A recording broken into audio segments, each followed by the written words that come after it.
Welcome to this afternoon's meeting of the Northern Ireland Assembly Public Accounts Committee here in the Senate Chamber at Stormont. We are now in public session.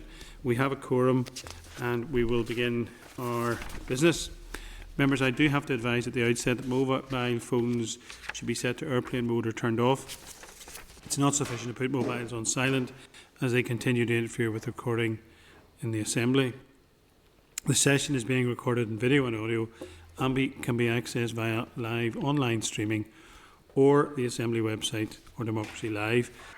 Agenda item 1 is apologies. I have apologies this afternoon for Mr Muir, who, if you remember last week, said he would be attending a British-Irish function in Dublin. Any other apologies? Okay, agenda item 2 then is minutes of the 18th of November 2021 in your pack, pages 7 to 15. Are members content? And do I have your permission to sign them as being accurate? Agreed? Agreed.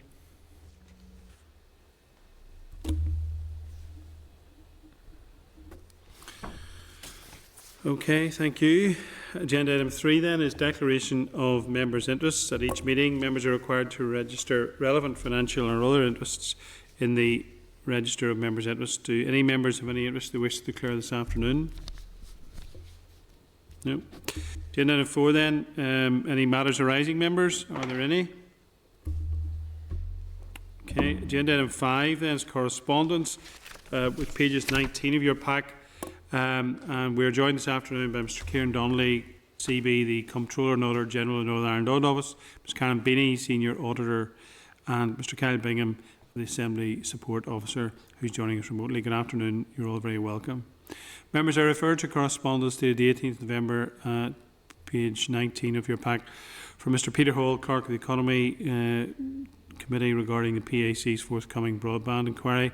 Mr Hall states the committee are unlikely to take forward this programme of work on conclusion of our inquiry due to the legislative workload until the end of the mandate. Are you content to note? Agreed? Thank you. Members, we will remain in open session to consider a memorandum of reply generating electricity from renewable energy. And at this stage, can I ask that we bring in Mr Tomas Wilkinson, Director from the Northern Ireland Audit Office. Tomas, can you hear me and see me okay? Yes, I can, Chair. Thank you. Okay, so we can hear you. Good afternoon. So agenda item 6 then is the memorandum of reply generating electricity from renewable energy at pages 22 to 28 of your pack. I referred to correspondence in your pack, pages 22 to 28, regarding the MOR on generating electricity from renewable energy, which was presented to the Assembly on the 18th of November 2021 by the Finance Minister. All 8 recommendations from the PAC's report have been accepted by the Department, including recommendation 2, developing a new energy strategy and supporting energy policy that the Department learns from any lessons from the narrow scheme and specifically addresses potential impacts on areas such as the environment and planning and how these will be managed and resourced. And recommendation 3, that the Department should perform an immediate skill set analysis of the energy team to identify and address any current skills gaps with the aim of reducing any over-reliance, perceived or real, on the private sector consultants and experts. And recommendation 8, that all departments and their arm's-length bodies are reminded of the requirement to share information and discuss the development of new policies across government. This work should be facilitated at the centre of government in order to ascertain what data sets exist and that could and should be shared across government, and if there are any legal obstacles preventing this. Mr Donnelly, have you any comments on that? Generally, it's a very positive response. All the recommendations accepted.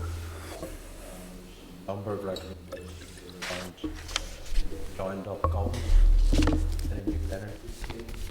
Because we don't have an energy policy signed off yet, so the proof will be in the pudding. So I'll see how all this works out onto a new energy scheme or policy comes emerges, yeah. Okay. Being, but it sets a marker down for the future. Okay, are you content, members? Content. Agreed. Members, we will remain in open session for the evidence regarding our inquiry review of the budget process. The department officials will be attending our meeting today. So we move on then to agenda item 7, inquiry into review of the budget system. In the first evidence session, pages 30 to 86 of your pack. And today we have 2 sessions regarding the review of the budget system. First, we will hear from Mr. Colin Boyle, Accounting Officer, Department of Finance, Mr. Joanne Burney, Public Spending Director, and Mr. Jeff McGuinness, Head of Central Expenditure Division. And secondly, then, we will hear remotely from Sir Robert Choate, Chairperson of the Fiscal Council. In your pack are the relevant papers for both sessions. The Northern Ireland Audit Office Report, Review of Budget Process, page 30 to 73 of your pack. The Northern Ireland Audit Office Restricted Paper, pages 74 to 80 of your pack. And questioning then pages 81 to 83. And then the departmental witness biographies, which are pages 84 to 86 of your pack. So, Mr. Boyle, Ms. McBurney, Mr. McGuinness, you're all very welcome this afternoon to the meeting. I also understand that Mr. Stuart Stevenson, TOA, is joining us remotely. Can you hear us okay, Mr. Stevenson?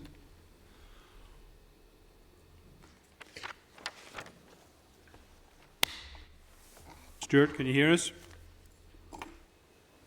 I can hear you okay, thanks. Okay, good afternoon, thank you. Okay, good afternoon. Mr. Boyle, would you please open with a statement, and then I will open the floor to questions from members. Okay, thank you, Chair. Chair, I'd like to thank you for having us here today to discuss this NIAO report. We certainly welcome the report, and indeed it's very timely to look at this area given the establishment of the Northern Ireland Fiscal Council and Fiscal Commission and the work being taken forward by them. The report compares the Northern Ireland budget process to the 10 OECD principles of budgetary governance, and whilst these principles are set at a national level, nevertheless they are all relevant to some degree in setting budgets at the sub-national level. It's important for me to say at the outset that the budget is a product of the executive and it is not merely the work of the Department of Finance.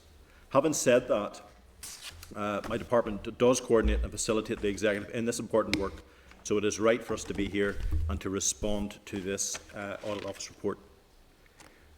It's also important for me to assure the committee that the Department of Finance adheres to its legislative requirements in relation to the budget, and that we have been and continue to be committed to ensuring public funding is spent appropriately in line with the regularity, propriety and value for money requirements. The budget must also adhere to the wider public expenditure rules set by Treasury, and therefore the freedom to enact some of the national principles set out by OECD is somewhat limited. Within that context, I acknowledge that, with any process, the budget process itself can and should be improved, and the report sets out a number of areas for improvement to align with best national governance practice. I would also like to draw your attention to progress that we have made in a number of areas since the period that the report covers. I'm sure we'll maybe cover these in some detail in your questions, but since the inception of the report, the Executive has re-established consultation periods for the budget, and the Fiscal Council and Fiscal Commission have been established. In addition, the review of financial process legislation is also progressing its way through the Assembly. It has cleared committee stage and is expected to be enacted before April. So we are not standing still, and while progress in some areas may seem slow, and indeed painfully slow in some respects if we look back historically, we are determined to move the budgets in the right direction so it can be better suited for those that wish to contribute, scrutinise or engage with the process.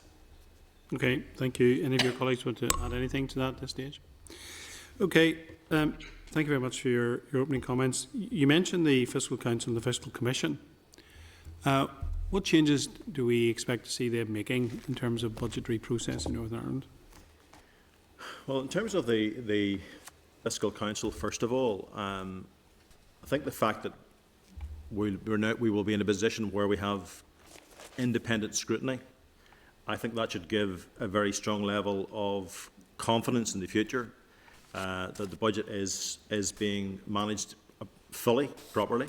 that we're doing things the way that they should be done. That the very questions that the OECD principles are asking, I would expect fully that the Fiscal Council will reflect the best practice principles that they see in other councils elsewhere. I know from the report which Sir Robert Choate and the Council published on Tuesday that we did get a comment in there, and probably more than one place as well, to say that the transparency that we do have in Northern Ireland in terms of the budget process does reflect very, very well for us relative to other jurisdictions, particularly Westminster. So in terms of the standalone independent nature, we have a permanent body there that will be able to give us very clear advice in terms of the independent advice in terms of the assessment of revenue streams, on spending proposals, and how these allow the executive to prepare a balanced budget. Having that independent take on that, I think, is important. And the reporting very publicly also around the sustainability of the executive's public finances and the implications of that, I think, in the long term also bode very well. So I think one of the key issues for me around the work of the Council particularly is the fact that it is permanent, the fact that it will look in the longer term for us, the fact that sustainability is a key piece in that. And one of the challenges, I think, in terms of the OECD report prepared by NIAO is the short-term ad hoc nature maybe of how annual budgets get operated. So I think the biggest thing will be the onus being placed on us to look much longer term, and we obviously welcome that with multi-year budget, particularly over the next 3 years as well. In terms of the Fiscal Commission, I think the biggest benefit of that is whenever you look at what's happened with Scotland and Wales. And I think after the introduction of Fiscal Commission there, I think they both assumed greater powers following the setting up of the independent commissions which examined the case for them to have greater devolution of taxation powers. So I suspect that we will see and expect that we will see a greater level of independent thought process about what are the taxation options that are available, additional taxation options that are available, and how might we leverage them. Now, Fiscal Commission is much more short-term in nature, doesn't have the permanence that the Council have, but again, I think will bring in some really important initial value that the Council itself will also be able to use. Joanne, you might want to add anything to that if you've anything else to bring. No, just that we're looking forward to engaging with the Council. We've been engaging with them closely as they develop the report that was published on Tuesday, and we look forward to engaging with them as they provide scrutiny of our draft budget. Okay. Can I ask, how were both the Commission and the Council populated? How were they staffed? Yeah. Yeah, the process that we went through predates me. I wasn't there at the time, but I do know it was they followed a best practice process. I think the initial look was to both governments in terms of Westminster and Dublin, looking for people with the credibility, standing, expertise, very much at an international level that could actually fulfil the roles in both Council and Commission. Long list provided, went through a process of adjudicating that and having a look at that and whittling it down to those who were best placed to do it, available to do it, wanted to do it, and that's really the process that was thought through on that one. And I'm very pleased to see that we've got calibre of people like Sir Robert Choate and Paul Johnson that have come through in terms of the other committee members as well. I think it was a good process to go through. Okay. What do you think are the main areas the budget process needs to be improved on? I'll draw my colleagues in this in a second, but I just want to reflect on something. I've been interim permanent secretary now for just over 6 months. I don't come from a finance background. I'm a non-financial professional. Actually, HR and psychology is my main areas of functional expertise. So I like this report, and I like the report the way it was asking some very good searching questions. So for me, to just repeat the question, sorry. What I'm basically asking is, I mean, in terms of the budget process, Yeah. and what are the main areas you think it needs to be improved upon? So for me, just to finish that wee piece, I think part of the issue for me was accessibility and understanding of what the process actually was, what the terminology is, the extent to which people who are not accountants, people who are not skilled and experienced in the budgetary process from a government perspective can actually understand it. And I have been very impressed, actually, being on this side of the table with colleagues from PSD, to actually see the extent to which documents are prepared, budgets are prepared, explanation notes are prepared, things are made available on the intranet, whether they be the budget itself, the estimates. All of those documents are made as simple and as accessible as they possibly can be. So I think that accessibility is a really, really key piece. Another key piece for me is the fact of partly which is outside of our control to a large extent, the fact that many of the budgets over the last number of years have been annual budgets and the need to move to multi-year budgets. So I think the multi-year budget in this instance is very, very welcome. I think that would certainly be another major factor. I think there's the other thing I would say about it as well, there's a tone in here and a thrust in here about incremental, sustainable change to the overall process. Can we do things better, faster, easier, engage people better in the process? Can there be more transparency so that people can have an opportunity to be consulted for longer periods of time and more appropriate periods of time? So I think because of the nature of what is outside of our control, for example, in terms of getting the spending review outcome, when you have a time scale then squeezed and this consultation process gets squeezed, I think there's an onus on us to try our level best to make sure we maximise that time. So those would, for me, would be some of the main things. Joanne, as Budget Director, may have some other things to add to that. I think Colm touched on the main sort of three areas there. We would like more time for consultation. Unfortunately, we are constrained by the UK spending review timetable, but we're aiming for 12 weeks this time, and we'd be very keen to see a full 12 weeks consultation, which would mean publishing a draft budget, 12 weeks consultation before the final budget, not always within our control. Similarly, we're very keen on multi-year budgets, but we cannot move outside the period of the spending review. So this year, we have a multi-year spending review, and we'd like to see a 3-year budget set in base of that. Transparency and accessibility is a considerable issue for us. I mean, we accept fully that government financial information is very complex. Now, some of that's driven by requirements to which we have to adhere. There's legislative requirements, there's the Treasury budgeting guidance, there's international financial accounting standards. And we do provide a range of information in way of published documents and information on our website and what we provide to the Finance Committee. I mean, we have budget documents, estimates documents which accompany the budget bill. There's statements on the in-year monitoring rounds, and they're also on our website. We provide the committee with monthly forecast outturn.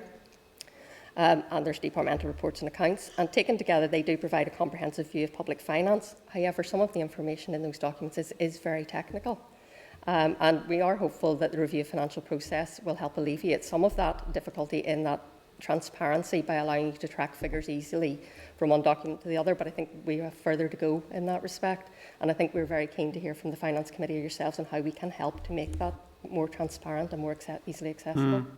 I was just coming on to the point in terms of a follow-up to the question I asked a few moments ago. What actions have you taken to address the issues, and what more needs to be done? Well, I think it's one thing saying you need multi-year budgets, and I've watched very closely the pressure the Minister has been applying on his counterparts across the water about trying to make sure that we do get multi-year budgets and stressing the importance of that. Also stressing the importance of making sure that whenever a spending review does come across, that we actually get communication of that as early as possible, that there's no undue delays.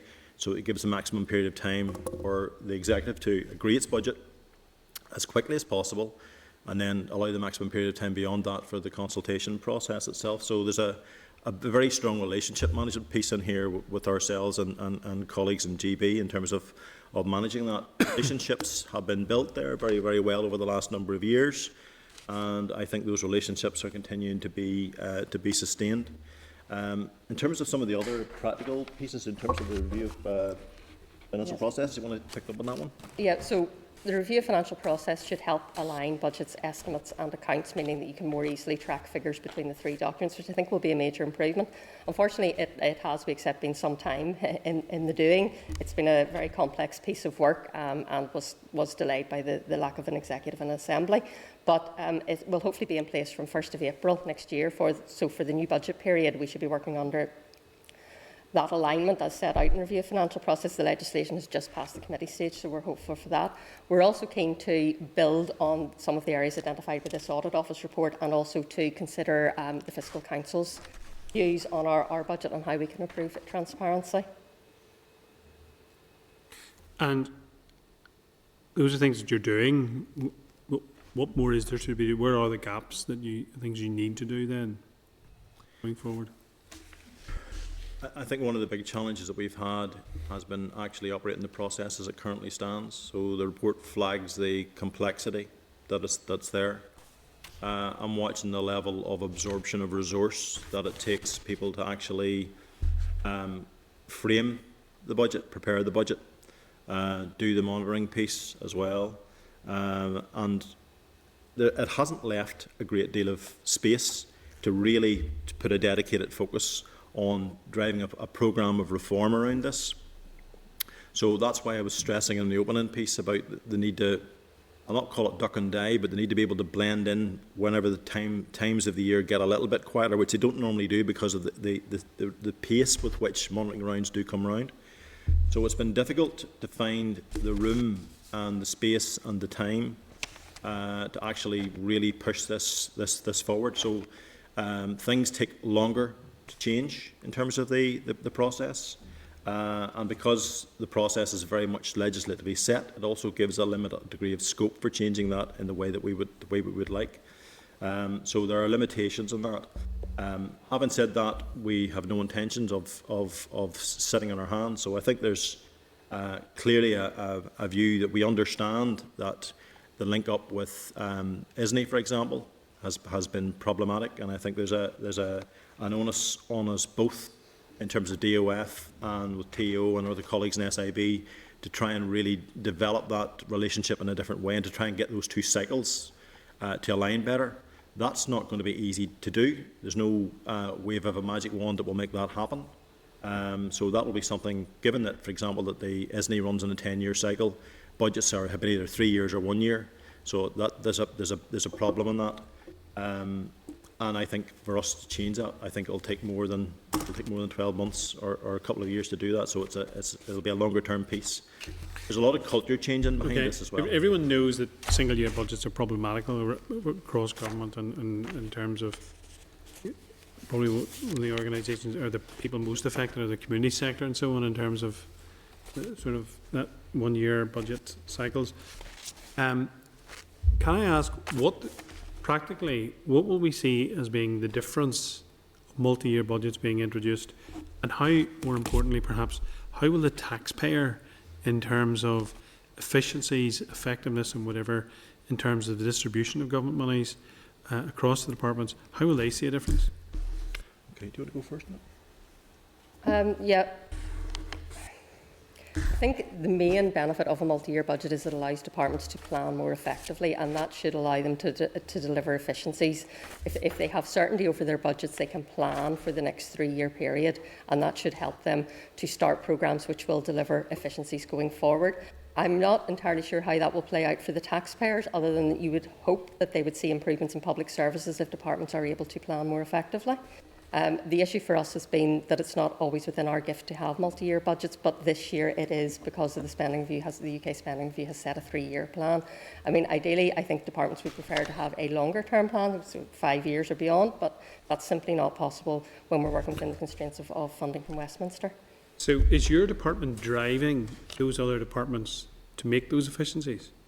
Or in terms of a joined-upness at something this committee has touched upon before, and we hope soon to meet the head of the civil service around this.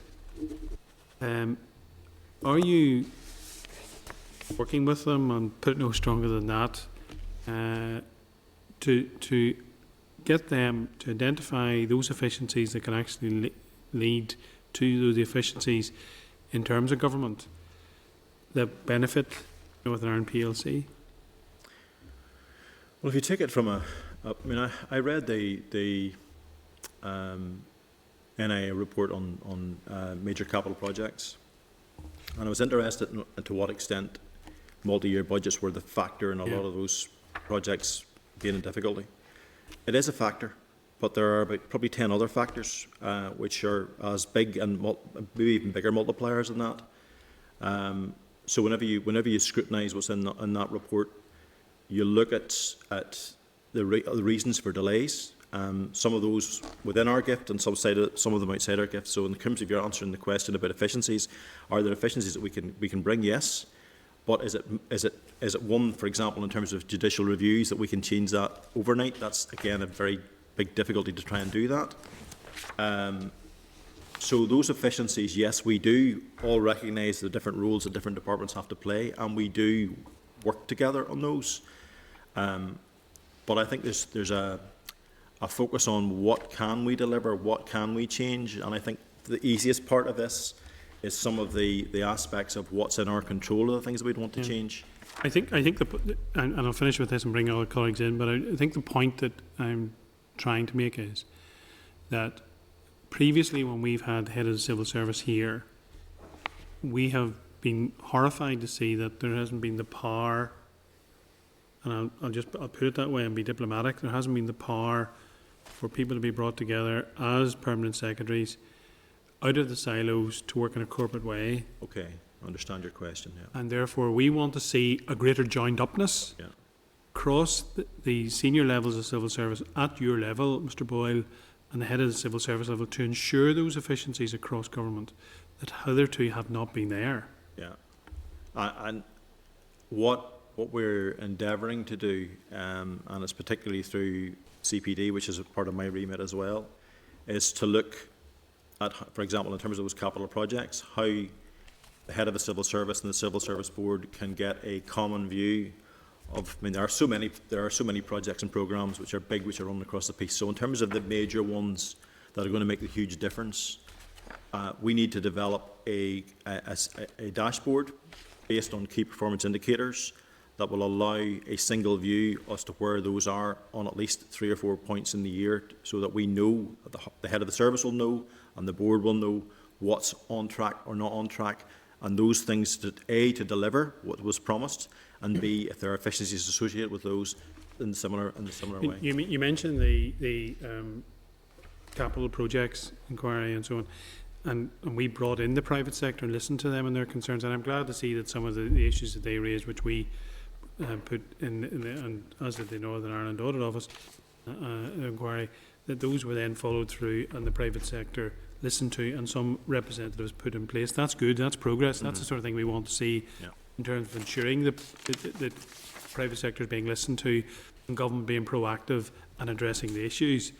I entirely agree, this committee will entirely agree with your point on judicial reviews and how that can lead to, at times, inertia in Northern Ireland, and particularly in government contracts. We share that. Okay, I might come back to you if there's time at the end on CPD. Mr McHugh.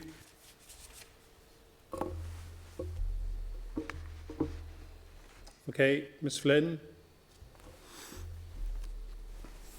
Yes, thank you, Chair, and thanks to the panel for your attendance at committee today.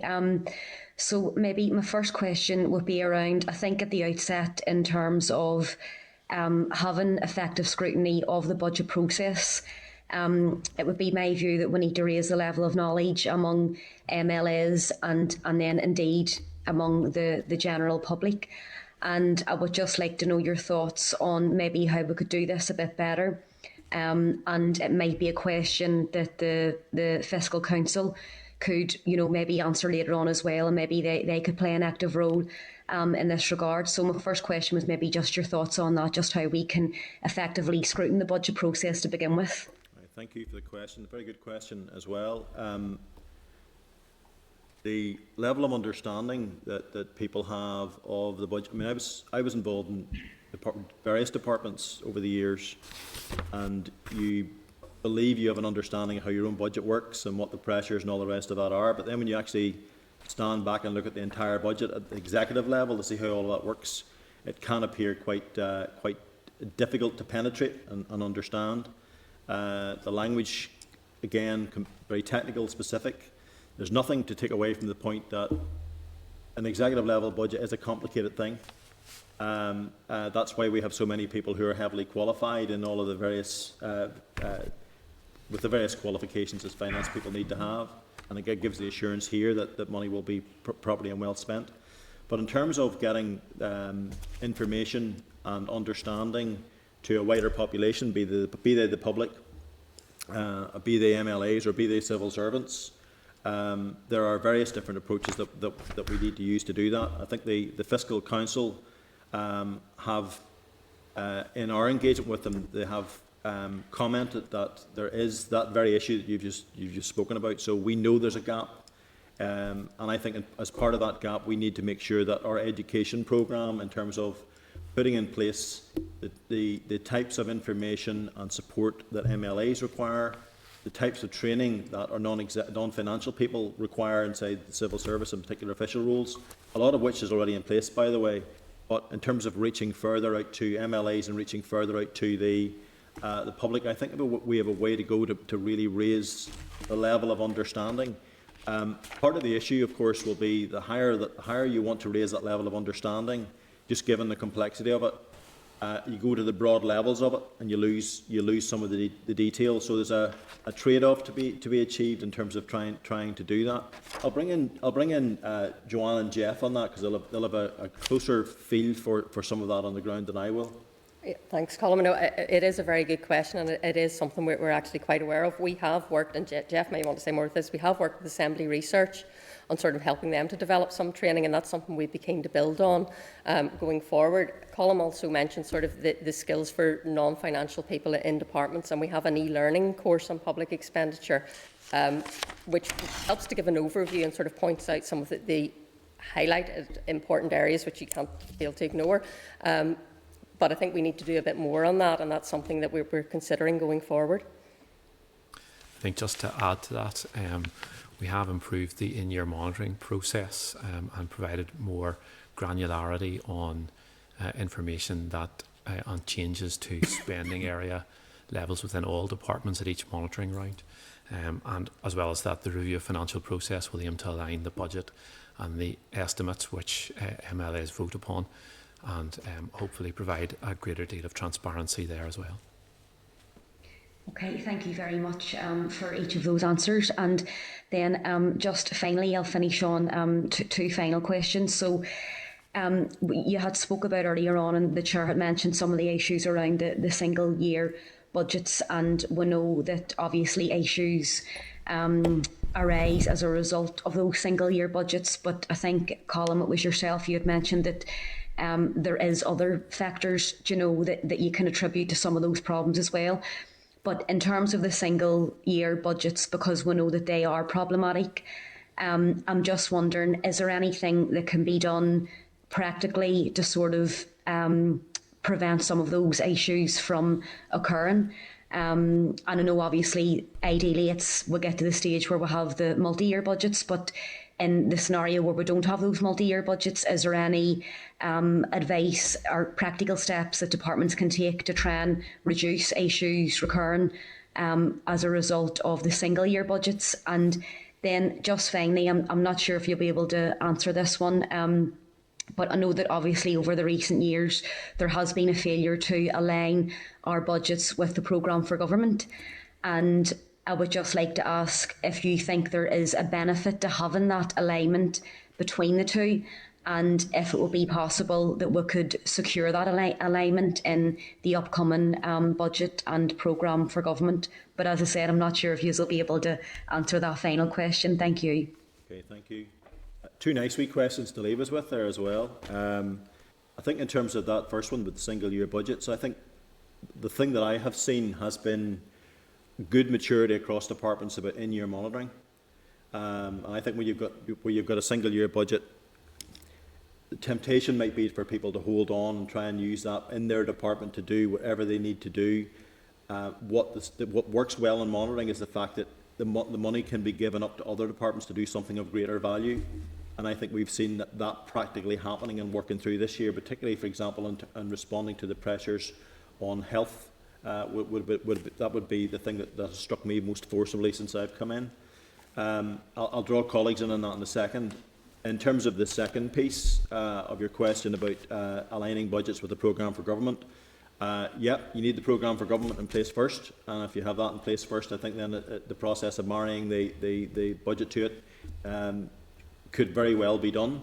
Again, I think we're in that process where the outcomes framework has been developed, it's been consulted on, there's final work been done on that, and I think it'll be to prepare a programme for government probably in times, in terms of the next mandate will be the piece there.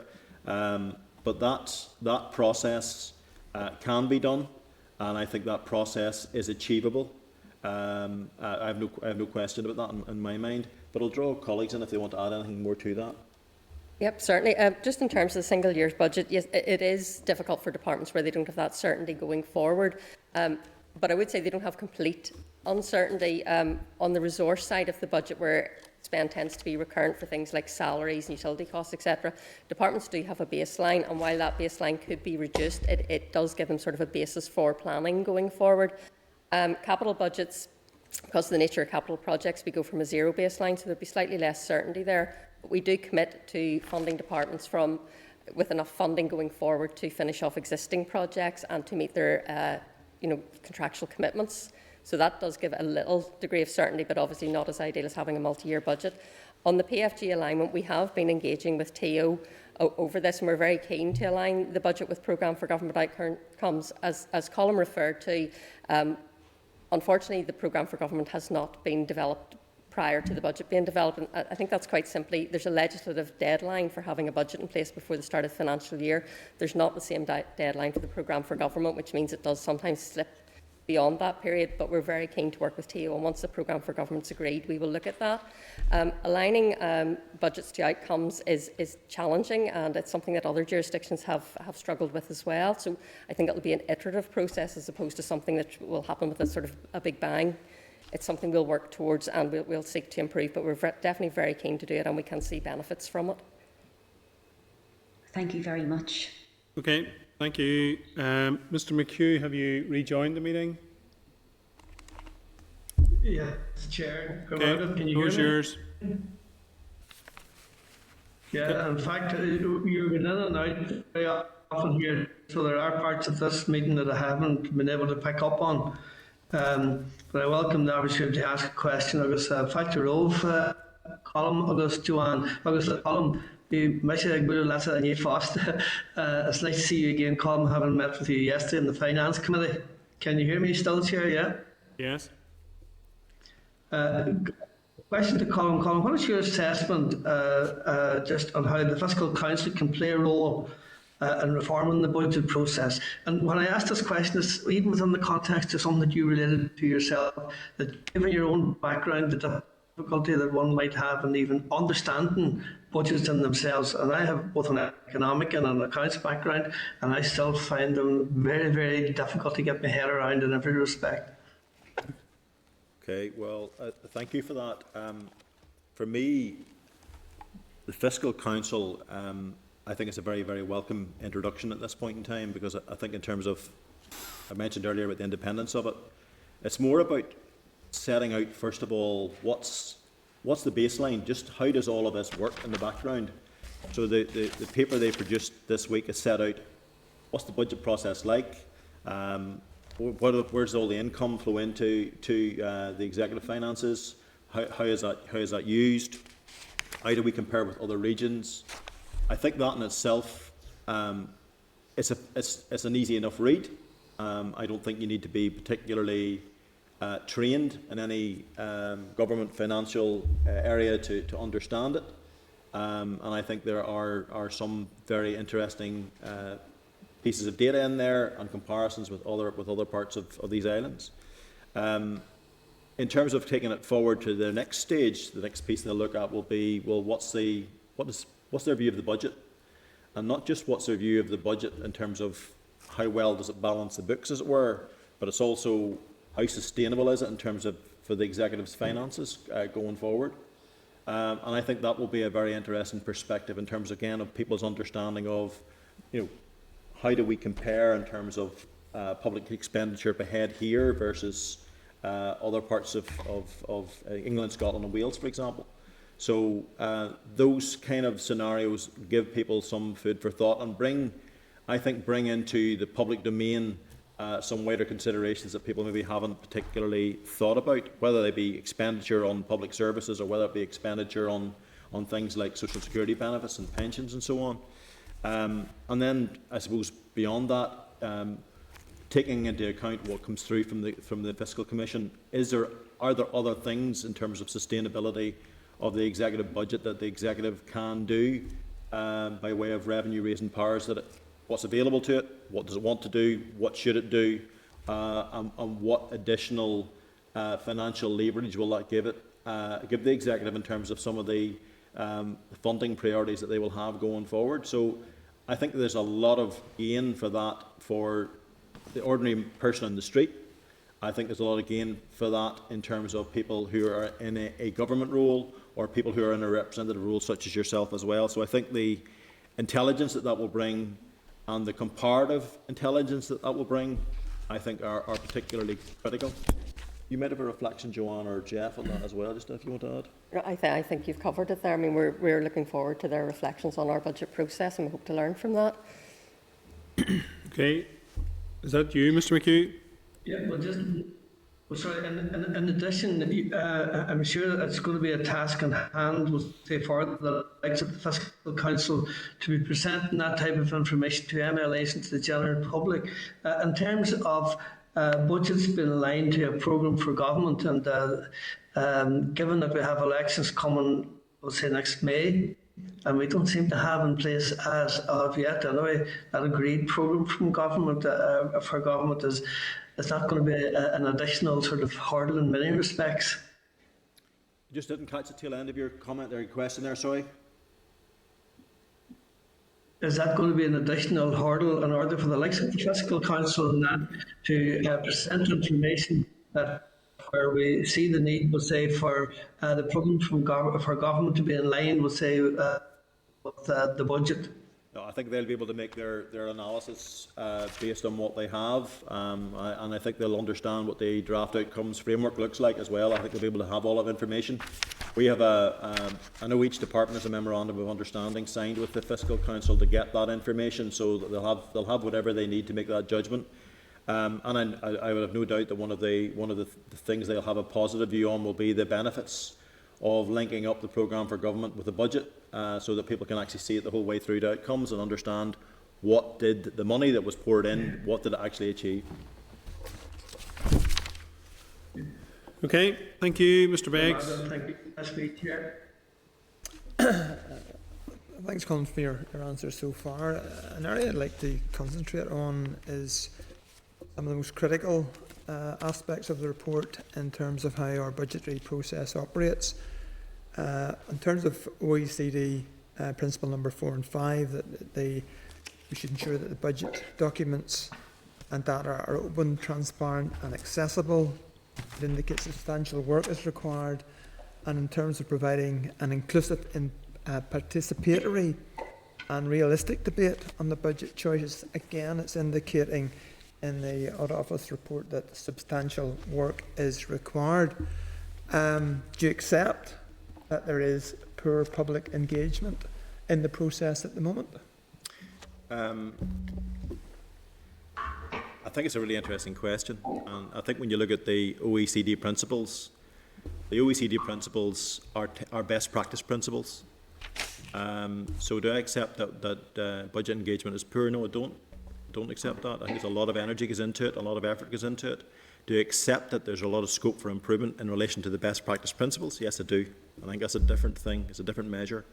I think measuring against best practice, we have a way to go in terms of how well we're doing it relative to other jurisdictions. So if I look, for example, at Westminster, no public consultation. If I look at Wales, no public consultation.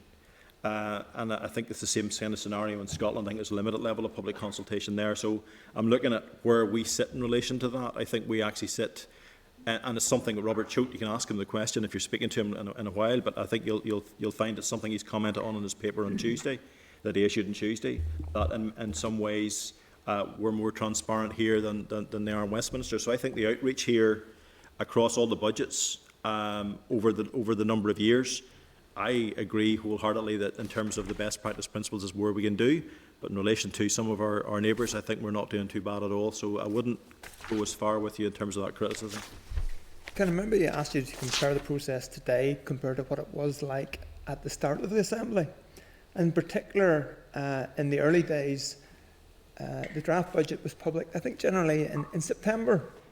And then there would have been a debate, there'd be the public discussion and debate, and there would have been a take-note debate in the Assembly in October. And then the budget would be finalised in December. So all along, the public would have had an idea of how it's going to impact on them and an opportunity to lobby. Would you not accept that that enables much greater scrutiny by both committees and by the public in the budget process? And furthermore, in terms of that, one of the advantages is the budget was finalised by December, and all the non-departmental bodies had at least 3 months' notice to know what their new budget was going to be, and they could then prepare for that. We've got into this habit of finalising the budget very, very late, which forces others to make rash decisions and not making good use of public money. Okay, well,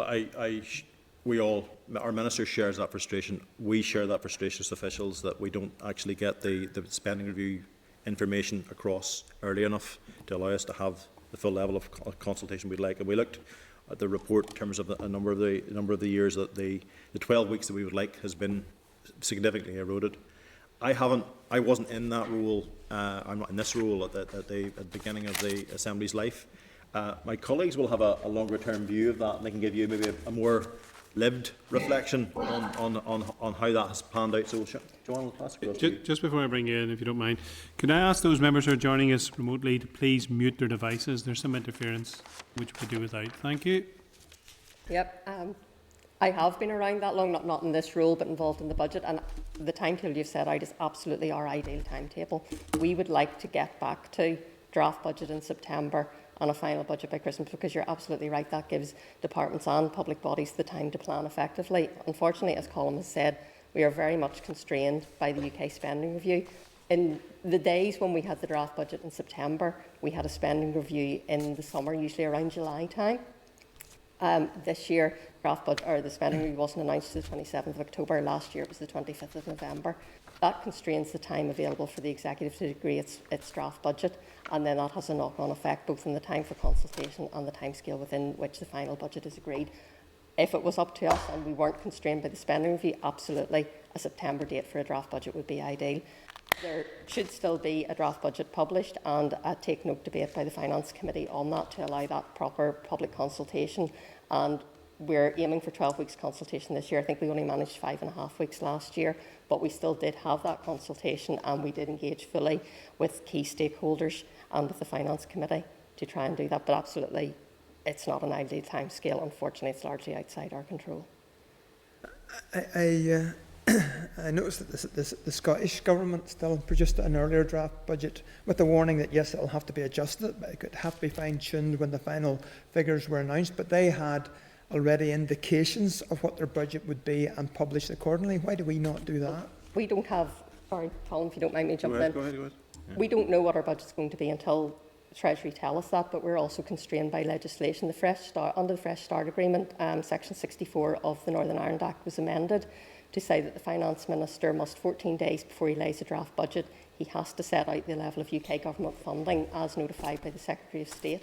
The Secretary of State doesn't notify us of that funding until after the spending review, so we can't publish a budget until at least 14 days after the spending review outcome, usually slightly longer because it takes a couple of days for the Secretary of State to write. The Audit Office report also highlights that the Committee for Finance and Personnel highlighted in their report in 2008 that there was generally difficulty in obtaining detailed information to enable sufficient scrutiny and prioritisation. Do you accept that that was a problem then and still is a problem today? We engage fully with the Finance Committee, so I would hope that that's not seen to be a problem now. We also encourage departments to engage fully with their committees both before the budget and after the budget. Now, we can't compel departments to do that, but we make it very clear that that is what we expect them to do, and we encourage them at every opportunity, and we put it in any of our correspondence that that is what should be happening. So yes, absolutely, committees should be getting full engagement from the departments. The Assembly research paper of 2017 noted that 3 of the 9 departments did not supply budget information to their respective Assembly committees prior to the budget being announced, as were required. And furthermore, Ford said they wouldn't be able to do it until after the budget. So if that is happening, how is there consultation and feedback and taking on board the views of the scrutiny committees? Well, in terms of, we cannot compel departments to do that. They are legal entities in their own right. We can advise, recommend, guide, and we're setting a direction that we'd like them to follow. But yeah, there's scope for improvement there. We acknowledge that, and we've acknowledged that in the report, even in my opening statement. We know there's scope in there for improvement in respect of that. One of the issues that committees have come across is that it takes time after a draft budget for ministers to make decisions on exactly where that funding will go within their department. So the detail of that spending does take a little while for it to be transferred or sent to the committees. So there's a little bit of process in there as well. What we have done in your monitoring side of things is in legislation now there's a requirement for committees to report the returns that they provide to DOF within 7 days of providing those to DOF to their committees. So we've improved that element of the process. There was a recommendation by the Finance and Personnel Committee. I might even have been on it at the time, it's that long ago, but certainly the current Finance Minister, I believe, was on it, that he may even be chair, I can't remember, but anyway, that the Assembly and the Department of Finance should develop a memorandum of understanding and include a timescale for provision of budget information. But 12 years later and 7 budgets later, it still hasn't been provided. Will you be able to do it for next year when you know well in advance what your expenditure is? I would hope so, that we'll be able to put that in play, and that's our intention to do that. I've reflected back to find out what happened. 12 years, 7 budgets, and when I read the report, what happened in there, and I think there have been a lot of difficulties in terms of securing the agreement that was required for that MOU, and there have been various attempts at doing that over the years, and none have proven successful. So there's a challenge for us now to put that right, and we accept that challenge to try and put that right. My understanding, the report was unanimously agreed by the committee, a cross-party committee. So I'm just curious that somehow it did not make its way through the executive. Was the problem at the executive, I take it? Well, you were there at the stage, so.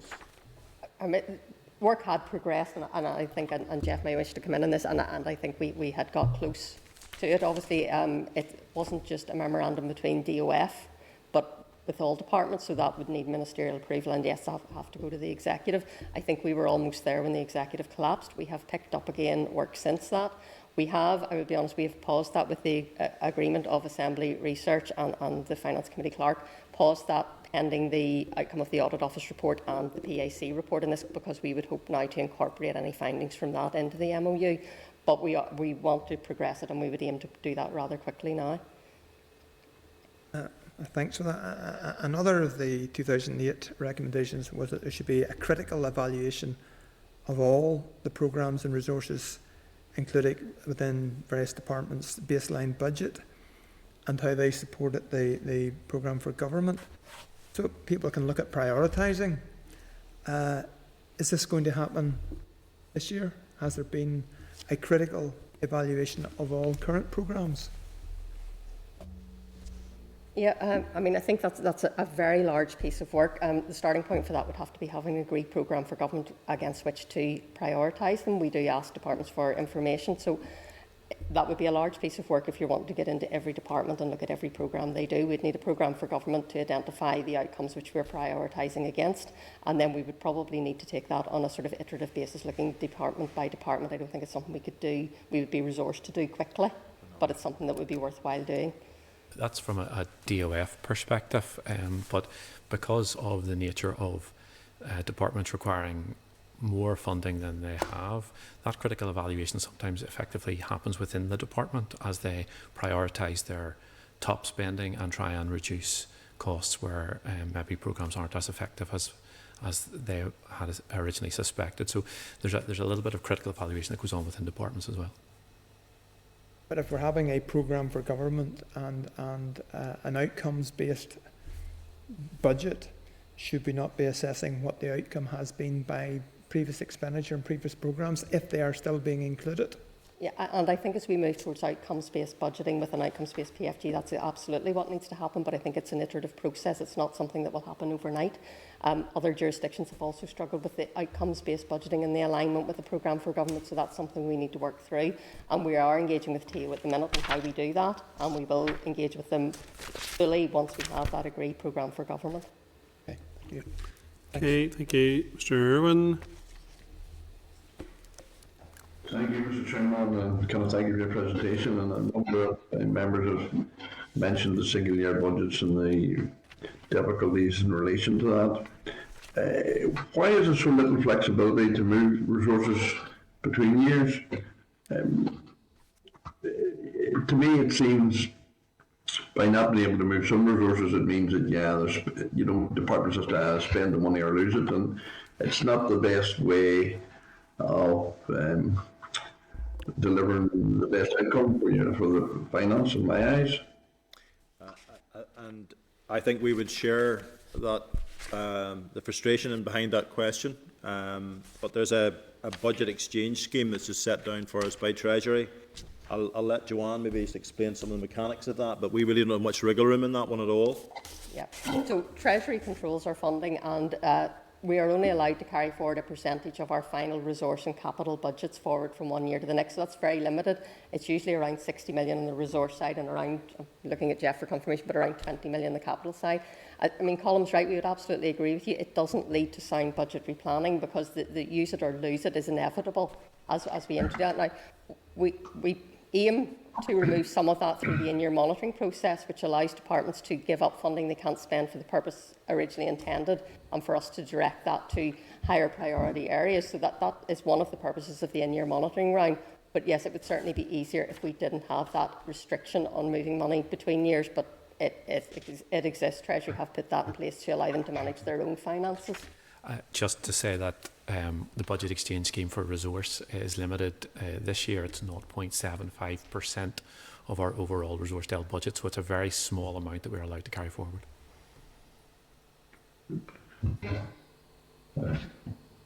Okay, thank you, but it just doesn't seem rational in my eyes. I've been in business all my life. Is that you, Mr. Irwin? Thank you. Okay, Ms. Hunter.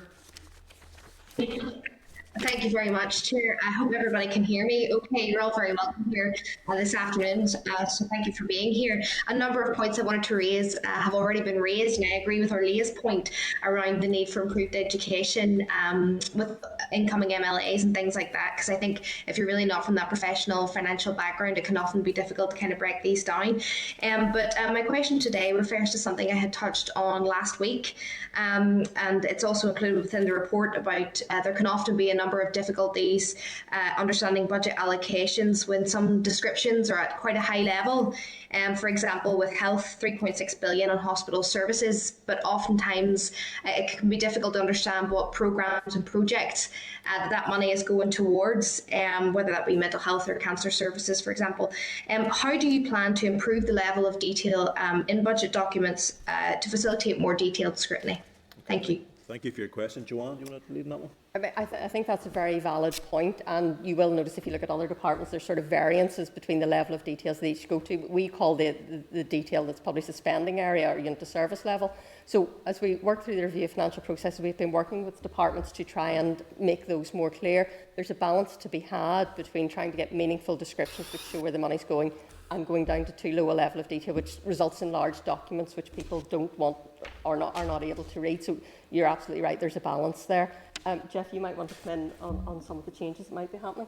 Yeah, so in terms of the review financial process where we're trying to align budgets with estimates, that will align the spending areas with each department. There will be increased transparency for a number of departments as we do that to provide a little bit more granularity in the detail.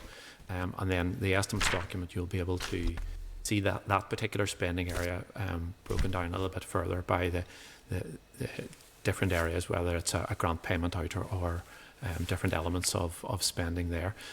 It's not as those two documents in themselves will not provide as much detail as maybe some people may want, and that's why we encourage departments to produce more detailed spending plans, which they would publish on their own particular websites. That's lovely. Thank you very much. Is that your questioning finished? Yep. Okay. Yeah, that's me. Yeah, thank you, Chair. Thank you. Mr.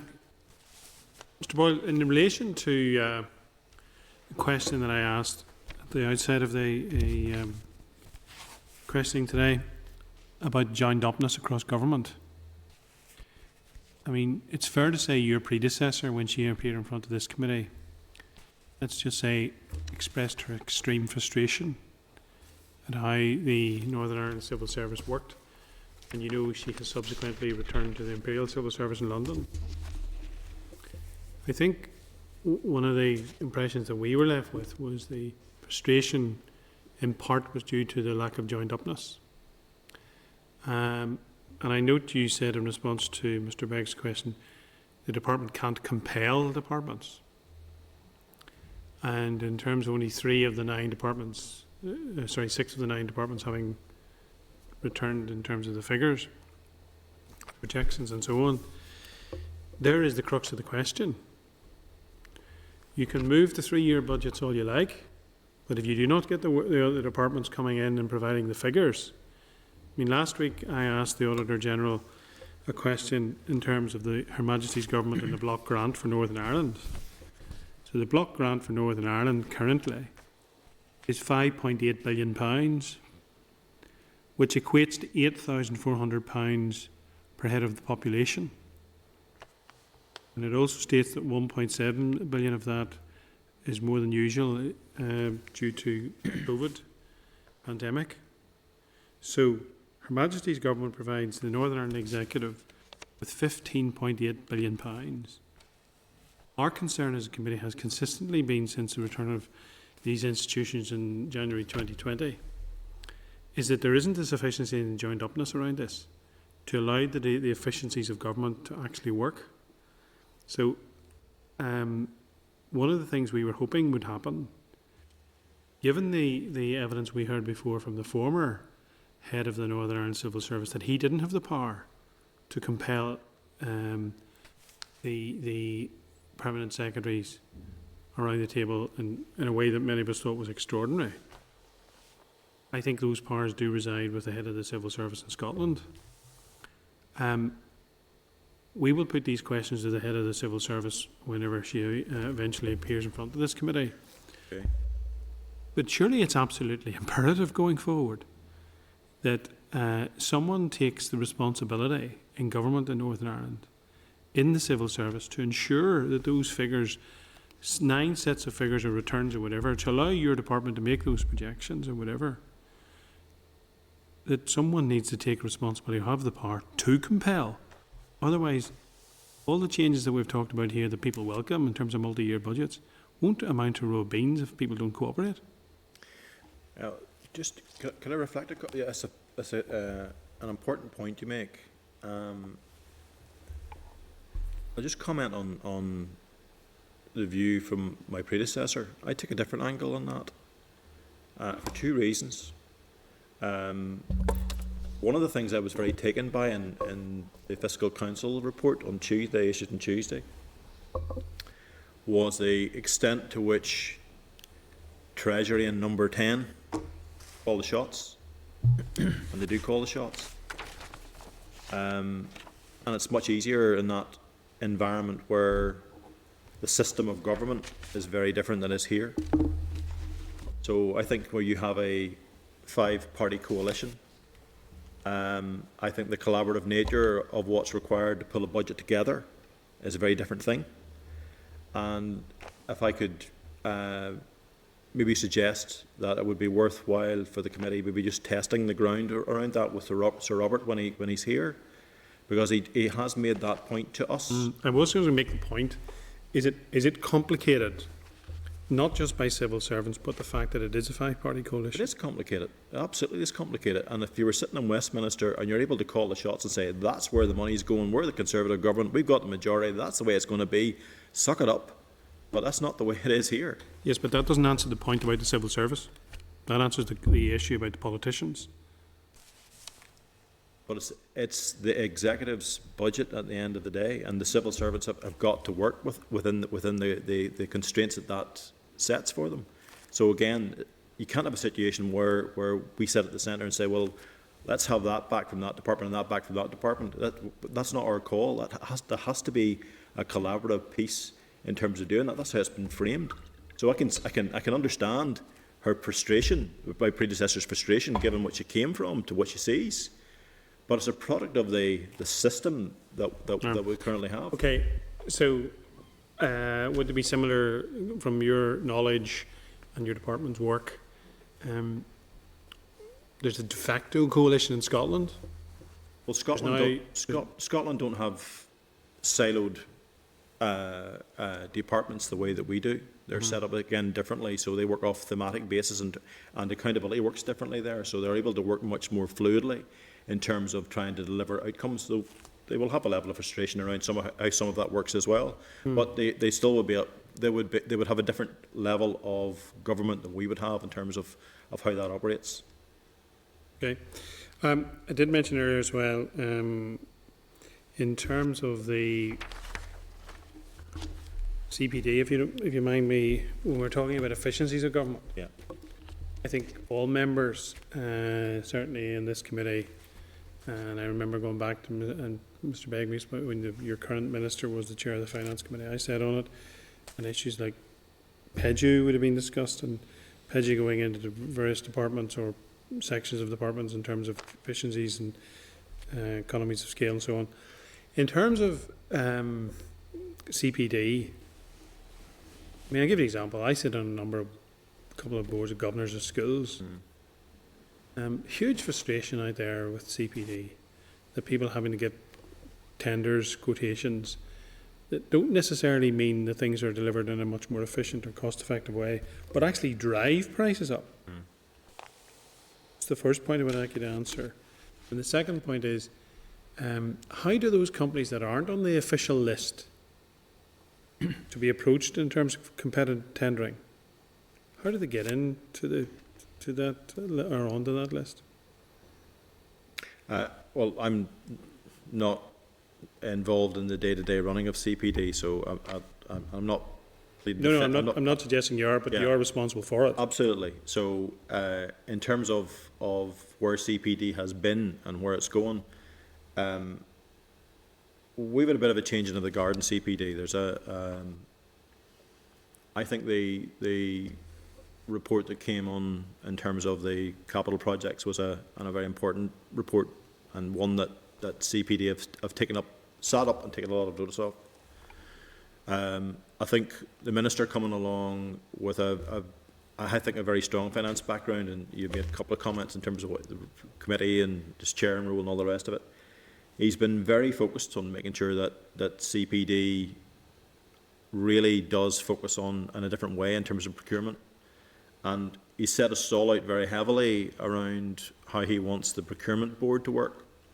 And he wants to make sure that procurement board has the right people from the public sector in there in terms of the centres of procurement expertise and procurement excellence, but also private sector involvement in there as well, and third sector, voluntary community people on it as well, which is also very important. And he is adamant that we will be more accountable than we've ever been before, that we need to reform and change, that we need to put in place the new set of key performance indicators that report was looking for, that we need to manage pipelines for procurement in a very different way, and we're doing a lot of work with SIB to try and help us to do that. Reputationally, maybe having a view from some people who said have been bureaucratic and slow to react. I think there are criticisms around CPD that it is a beast that's changing. It'll take a bit of time to change it, but can I just give you the assurance that change is being driven, and there is a new head of new chief executive of CPD who's very hungry to drive that and is very able in terms of driving that. And we also are continuing to be locked in with Westminster and Cabinet Office in terms of best practice over there. So I'm looking, for example, at the calibre of accreditation training that people are getting in terms of procurement expertise. I'm looking at the project delivery profession being built across the NICS, where people are actually much more au fait about maybe being able to manage those projects and big programmes and so forth as well.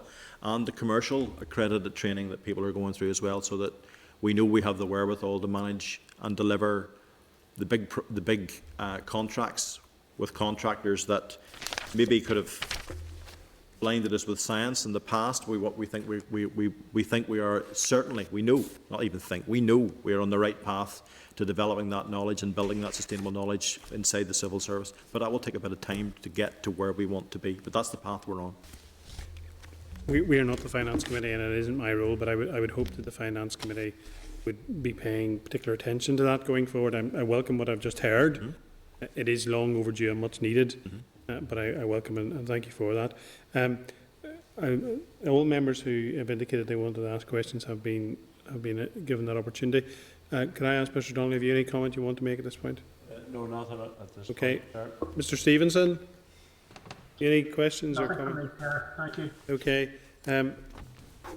Okay, well look, Mr. Boyle, Ms McBurney, Mr. McGuinness, thank you very much indeed for your time this afternoon. Thank you, Chair. And I wish you well. Thank you. Thank you.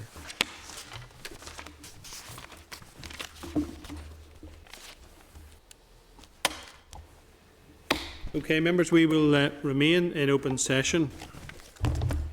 And at this stage, can I ask that Sir Robert Choate be brought into the meeting via Zoom. Mr. Choate, can you hear us okay? Yes, I can. Thank you, Chair. Okay, good afternoon. You're very welcome. Thank you. Okay, so members, we move on then to agenda item 8, the inquiry into review of budget system, second evidence session. And if you look at page 88 of your pack, we're delighted this afternoon to be joined by Sir Robert Choate. And can I refer to the papers for the previous session with the Department plus the additional papers? A biography of Sir Robert Choate, page 88. A full report of the Public Finance in Northern Ireland, a comprehensive guide at page 3 to 154 of your pack. The Fiscal Report, Northern Ireland Fiscal Council Response 2021 Spending Review, at pages 155 to 164 of your pack, and the press release from the Department of Finance dated 2021, November 23rd, 2021, at pages 165 to 166 of your pack, welcoming the Northern Ireland Fiscal Council's first report. Also in attendance we have Mr. Kieran Donnelly, CB, the Comptroller and Auditor General for Northern Ireland, and Mr. Stuart Stevens, the TOA. So Robert, welcome to the meeting. As you will be aware, we've just heard from the Accounting Officer and Permanent Secretary of the Department of Finance and other officials from the Department as part of the inquiry into the Northern Ireland Audit Office report, review of public process on the 25th of November. The committee would very much like to hear about your newly established Fiscal Council, of which you are chair, and your perspective on the budget process in Northern Ireland. It would be helpful if you could highlight any key points from your two recent reports and what improvements are needed to improve the transparency of the budget process in Northern Ireland. And could I ask you at this stage to make an opening statement, and then members will provide questions from the floor. Good afternoon, and the floor is now yours. Good afternoon, and thank you very much indeed for the invitation. It's a great pleasure to join you. In terms of the Fiscal Council itself, by way of introduction, we were created obviously as part of the agreement coming out of the NDNA agreement. We have two specific reports that are required of us each year. One looking at the executive's budget, how the numbers are balanced, and the other looking at the longer-term sustainability of the executive's finances. But we very much see that within a broader mission of increasing transparency, understanding, and independent scrutiny of the executive's finances and of the public sector's finances more broadly in Northern Ireland. In terms of the reports that we've produced this week, The aim really was to sort of lay the groundwork for the reports that are required of us under our terms of reference, and which in due course presumably will be required of us by legislation. And that was obviously to reflect on the spending review, the UK spending review, which, as you've been discussing, is enormously important because it determines a very large proportion of the money in the pot that the executive has to spend in the budget, and then doing what we could to set out a reasonably comprehensive guide to how the public finances here work. That's very much work in progress. We're looking forward to hearing people's comments on it and to updating it, obviously, in line with changes in policy, changes in data. Colin was very kind enough. I think he said it was an easy enough read. I'm not sure that would necessarily be a majority view, but we felt we had to do a comprehensive job to start with. But then, as Ms. Flynn, amongst others, was saying, there's then a job of trying to simplify that and deploy the learning from that in a way that more people will be able to grasp it. In terms of the process overall, I think, as you've been discussing already, there are some elements in which the budget process is more transparent in Northern Ireland than it is at the UK level. The two obvious examples would be that the UK government does not publish a draft budget and put it out to consultation, which the executive usually does when time permits. There have been various attempts over the years in the UK to move in that direction by making the autumn or spring statement, i.e. the fiscal event that is not the budget, a more decision-free, more consultative exercise that has never lasted for more than one attempt before basically just ends up becoming a second mini budget. Another area in which the Northern Ireland process is more transparent is around the in-year monitoring round statements. So there's more detail of the way in which resources are allocated between departments. And, for example, the Department of Finance publishes details of unsuccessful bids by departments for additional resources in that process, and you wouldn't get that at the UK level. The greater degree of frustration about transparency is quite a lot around the publication of data. And of course, this is very complicated by the fact that you've got the UK budget process and the Treasury's rules for managing the public finances at the UK level meshed into and constraining the way in which the executive presents its own numbers and has to reach its decisions. And one challenge is, when you get a draft or final budget document, you will see here are the plans, the allocations by department for the next 3 years, but it doesn't present it as part of a table against comparable figures for the last 5 or 10 years that allow you to understand the trend and the evolution. And one of the things that we will continue to try to do is, A, encourage the department to make more progress in that area and do what we can too by drawing on different sources of information. It's obviously particularly tricky at the moment because 2020-21 and 2021-22 are such unrepresentative years because of the impact of COVID that discerning that pattern through those 2 years is a harder thing to do anyway. But I think nonetheless it's an exercise well worth pursuing. Other areas, obviously, which you've discussed already in terms of the budget process, which are themes that we've heard time and again from people, stakeholders across the political spectrum and others over the months since we were announced and created, before we produced anything, and that is the importance of linking the budget outcomes to a programme for government and being able to see a line between what the objectives in the PFG are, how that feeds through to particular lines and feeds through to particular targets. And obviously there's a job of work to be done there to bring the two of those together, and whether cart comes before horse or horse comes before cart is not entirely clear there. We wait to see how that shapes up both this and the other side of the election. In terms of multi-year budgets, it's a truism. We've heard, countless times that it's enormously difficult to do long-term planning when you only have 1 year of block grants announced by the UK government, and that it's going to be so much easier when there is a multi-year budget. I said on Tuesday, I think it's a golden opportunity to have a reforming 3-year budget that can look further ahead and take longer-term thinking and longer-term policy decisions, but it's not a it's not a panacea. Arguably, there could have been more long-term planning even in the absence of a multi-year block grant settlement, and it remains to be seen how the multi-year budget actually turns out to be. It's quite a task. I presume it is currently and will be quite a task to get the executive to agree on an allocation of resources in year one.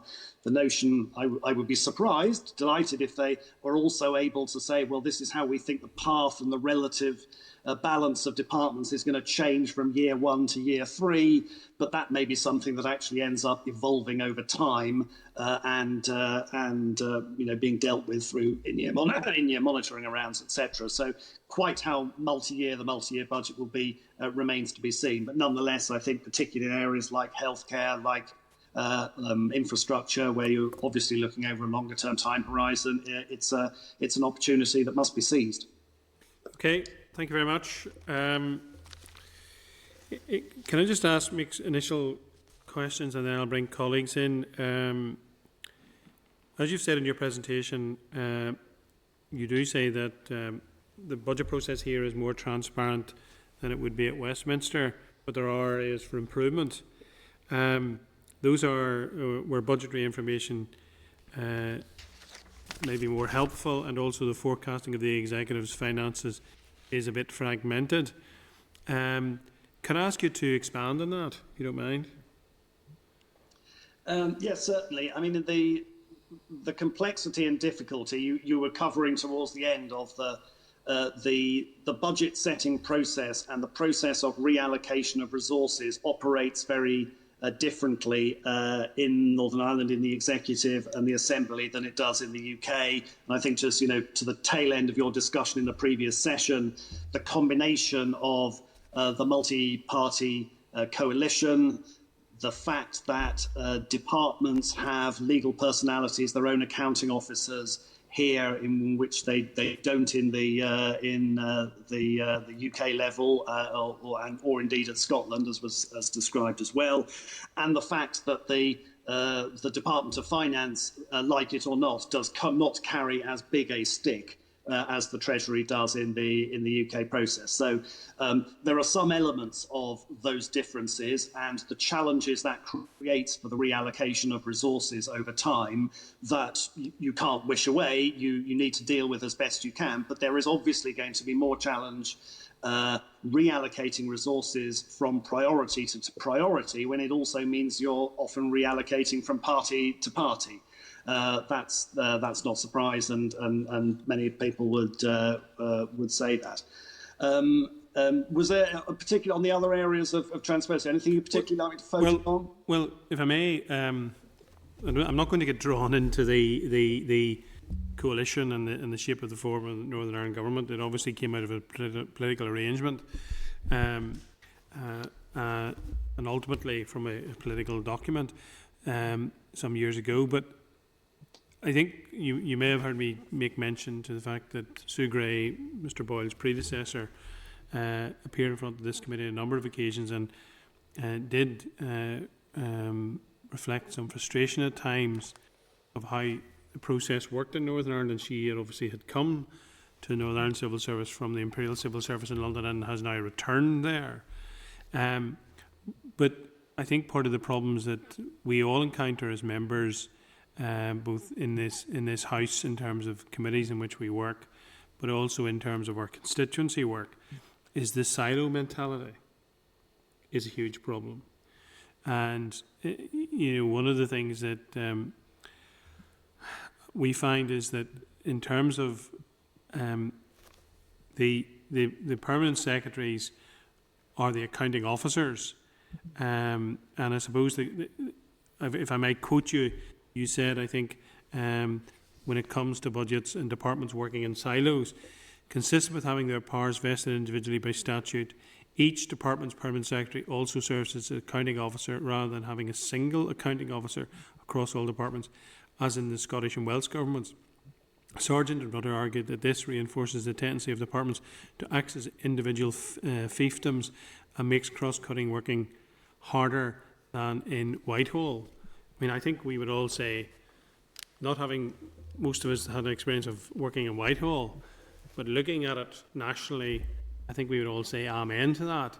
And I think we, in terms of ensuring we get the budgeting that we need for Northern Ireland PLC going forward, multi-year budgets are an advantage. But unless we get the ending of this silo mentality and greater cross-government effective working, I'm not sure it's going to be as impactful as we'd want it to be. No, I think that's a legitimate concern, and for that combination of structural and political reasons that make that siloing more of an issue. I think, on the other hand, I would point out that it doesn't always work brilliantly at the UK level either. Departments do not always play nicely together. Often, the efficiency with which the whole system fits together depends a good deal on how well number 10 and number 11 are getting on at any time, whether they're singing with the same hymn sheet and driving the agenda in that sort of way. So, and I'm sure Sue wasn't implying this, that you look over to this side of the water where I'm sitting at the moment and say this is a wonderfully harmonious way of operating government. That's not always the case, but there are obvious political and institutional differences that make that even more of a challenge at Stormont than it is at Westminster. Yeah, and I suppose you could equally argue where there are democracies across the world, that'll be the case in all of them, I suppose. But the point is, in terms of making sure that permanent secretaries are accountable to someone is important. And at this moment in time, I'm not sure they are. And that is a problem. In terms of national monies, money from the Treasury that bypasses devolved institutions like Northern Ireland, in other words, direct funding from Westminster. Can I ask you to expand a bit more on that? And obviously there may be frustrations within those devolved administrations about that monies. No, exactly, yes, and I think you're right to say this is not a Northern Ireland specific issue. It's one that's caused a greater or lesser degree of anxiety across the devolved administrations as to whether, at the moment, I think we're dealing still with relatively small sums of money relative to the overall pot of spending. But that, for example, some of the money that used to come from the European Union to the executive, and the executive then pushed it on to the ultimate recipients, that more of that now is going directly from the UK government to local partners or recipients and bypassing the executive. I think that's legally how it's been set up. Nothing constitutionally untoward is going on there, but it does obviously raise the difficulty of making a sort of coherence and ensuring that money follows strategy. That becomes that bit more challenging, and whether you like the way that this has been set up or not, and most of the devolved administrations don't like it set up, or would rather it was set up the other way. What you want in practice is there to be as much collaboration and communication between the UK government and the devolved administration, so there is at least some discussion of, is this a sensible project to support, or is the money going the right place? Are we doing something in here that would either duplicate or run counter to something that you're trying to do? So, as I say, leaving aside the argument in principle of whether this is, some people would say, sort of undermining the devolution settlement, in practice, what you want to ensure is that there is good communication to try to minimise any potential problems arising out of that in terms of money being sent where it shouldn't be, or too much, or the two pots of money being sent in the same place. Okay, thank you very much for those answers. I'm going to open to members now. Any members, any questions? Mr. Beggs? Chair. Mr. Beggs? Thank you for your interest and evaluation, and hopefully we will be able to improve going forward with some guidance from others. You indicated that you understood there would be difficulty with a coalition government setup. You will have perhaps some oversight over governments in Wales and Scotland, which from time to time have been on a coalition basis. Is there any lessons from there for ourselves?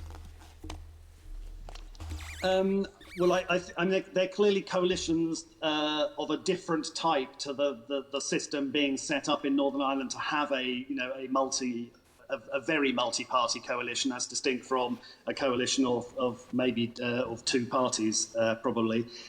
So I think that the importance of trying to get an agreed set of priorities to work to is even more important in the environment in which you're trying to herd 5 cats as when you're trying to herd 2 of them. That's obviously a key challenge that's confronting the Department of Finance and the Executive now as they're pulling the draft budget together. I think most people would assume that the most likely outcome, reflecting what's happened in the UK, is that health emerges as a big winner from any allocation of money at the moment for all the obvious reasons that we're aware of.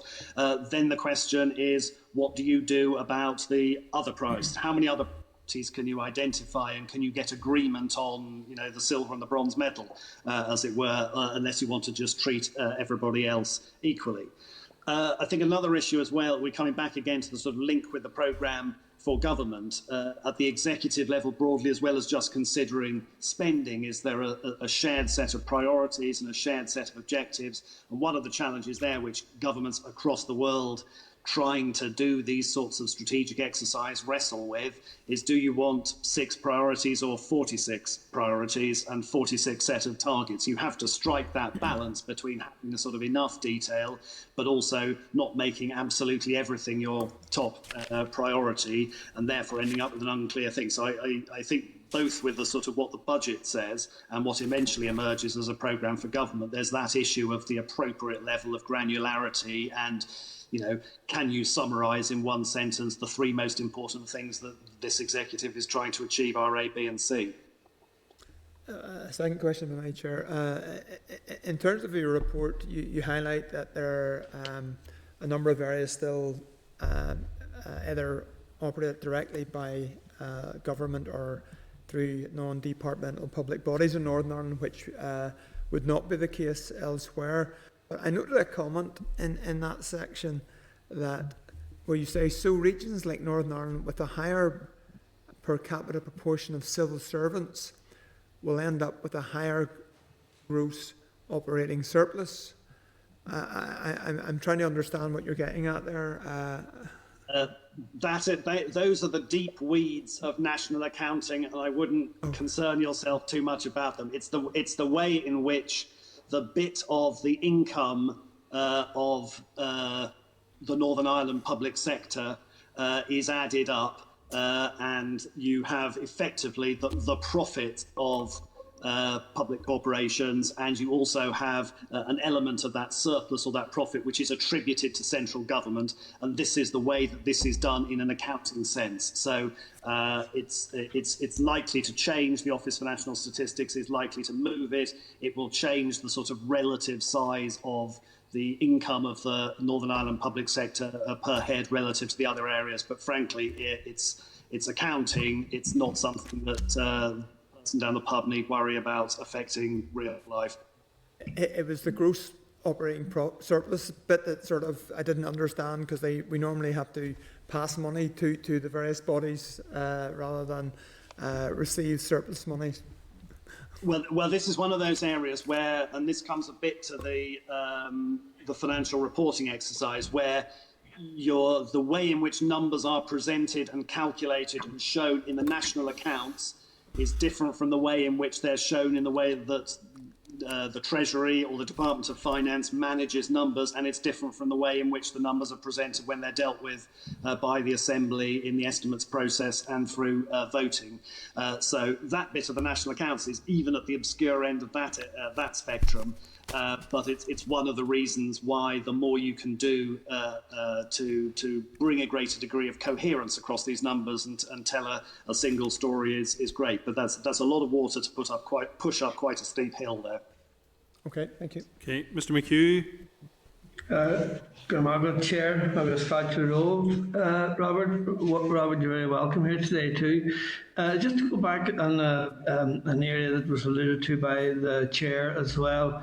in relation to the EU funding, and I know that you made the point yourself that you want to leave or park some of it at the door rather than get involved in the discussion and maybe even the actual democracy of all of that. But do you think that it poses a problem in terms of local accountability and scrutiny when much of that EU fund now is bypassing the executive via central government? Yes, it's clear. I mean, obviously, I think it's early days with this, and we have to see how it operates and how much transparency and cooperation in terms of communication about what's going on can be done between the bodies that are actually making the decisions on the allocation of money at the UK level and at the executive. But and there will clearly issues, presumably for this committee, for the Northern Ireland Audit Office, that some elements that would have fallen easily within the ambit of what the executive was doing and scrutinising how that money was being spent, it's now somewhat more distant. You know, it will be a much smaller set of money for the National Audit Office in the UK level to worry about, but it's slightly off the pitch for the Northern Ireland level. So there has to be, I think, some degree of concern that accountability and transparency will be harder to achieve. But, you know, that's not to say there shouldn't be an effort to do it on both sides of the water. Yeah, thank you. And it's been mentioned as well too, just about the limited capability of the executive to carry over funding from year to year, and that where it doesn't have the ability to hold reserves. Now, what impact does this have on our ability to spend? And is there something that the executive should be fighting to change? And in fighting to change it, where would that decision be made in relation to those powers? Is it the decision would have to be made, we'll say, in central government, i.e. via Westminster itself, or by whom?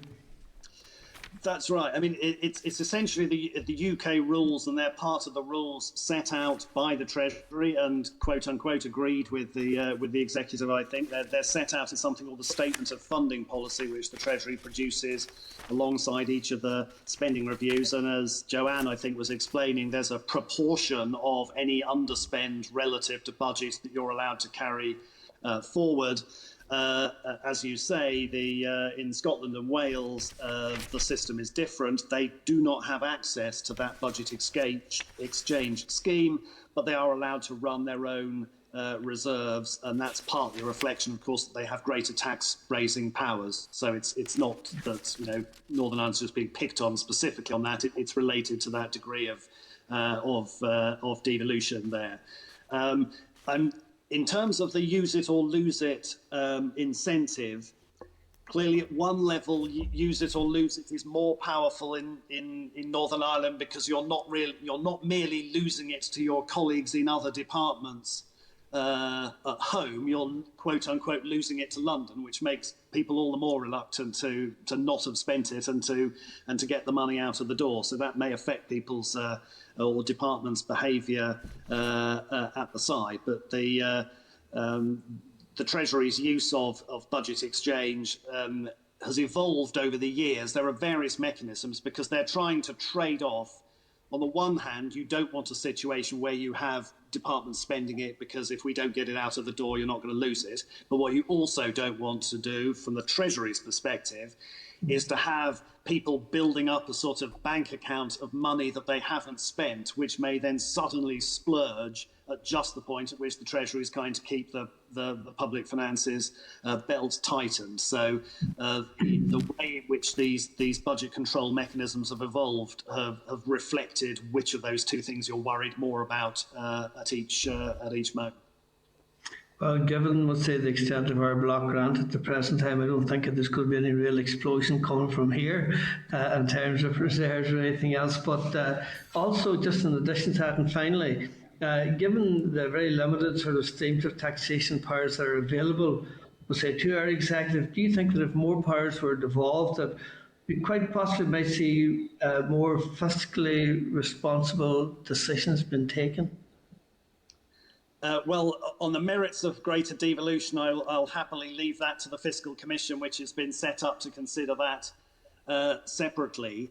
I mean, in terms of fiscal responsibility, essentially fiscal responsibility is forced at the moment under the current, because basically the executive has to balance its budget. It is allowed to borrow for capital. It's not allowed to borrow significant amounts of money. It can borrow if it needed to manage its cash flow within year, but actually there are other ways of doing that, and it's never had to.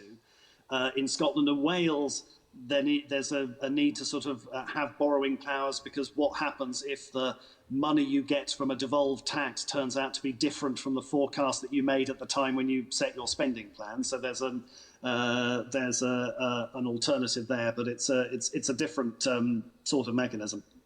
Yeah. Robert. Thank you, Robert, for your answers. Very succinct in every respect. Thank you very much. Ms Hunter?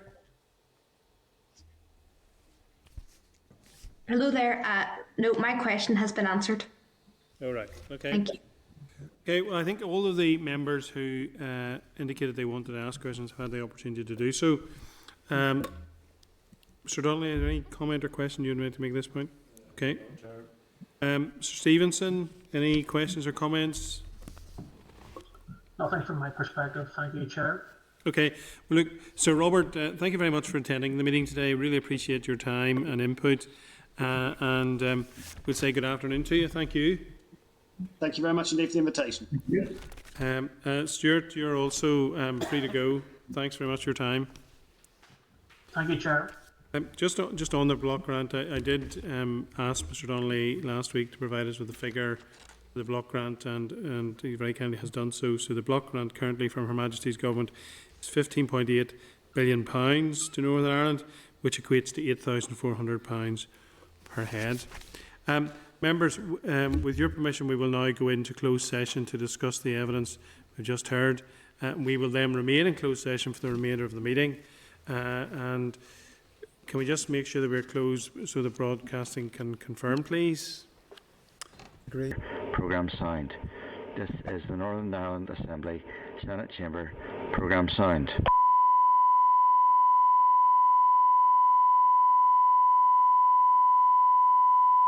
This is the Northern Ireland Assembly Senate Chamber. Programme signed. This is the Northern Ireland Assembly Senate Chamber. Programme signed.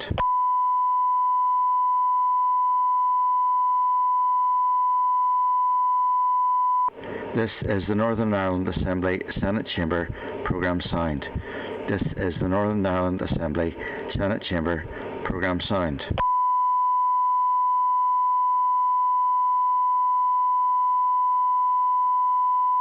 This is the Northern Ireland Assembly Senate Chamber. Programme signed. This is the Northern Ireland Assembly Senate Chamber. Programme signed.